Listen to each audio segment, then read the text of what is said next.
अवगुण आपल्यामध्ये जेव्हा प्रवेश करतात ना, मग ते अवगुण आपल्यामध्ये प्रवेश करू नये म्हणून गुणाने त्याचा नाश करायचा भगवंताच्या नामाने.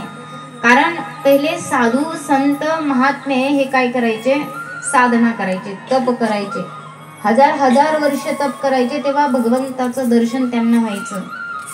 भरपूर वर्ष तप करायचे, त्याग करायचे, तेव्हा त्यांना दर्शन व्हायचं. आणि कलियुगामध्ये भगवान परमात्म्याच्या कृपेने फक्त नामाने उद्धार आहे. कलियुगा माझी करावे कीर्तन. कलियुगामध्ये नुसतं कीर्तनाने आपल्या भगवत भक्ती आहे, भगवत प्राप्ती आहे, कीर्तनाने आपला उद्धार आहे. मग या कलियुगामध्ये आपण कीर्तन केलंच पाहिजे. मग कीर्तन काय करायचं, तुम्हाला का ग्रंथ घ्यायचे आहे, ग्रंथ वाचायचे आहे, तुम्हाला ज्ञानेश्वरी आता तुम्हाला वाचताच येत नाही, तुम्ही काय करताय. मग या ठिकाणी तुम्ही म्हणाल आम्हाला तर ज्ञानेश्वरी येत नाही, अभंग येत नाही, वाचता येत नाही, आम्ही कीर्तन तरी काय करावं. मग कीर्तन काय करावं म्हणजे फक्त भगवंताचं नाम, भगवंताचं नामस्मरण, रामकृष्ण हरी म्हणा, ओम नमः शिवाय म्हणा, त्या ठिकाणी तुम्ही श्री हरी नारायण म्हणा.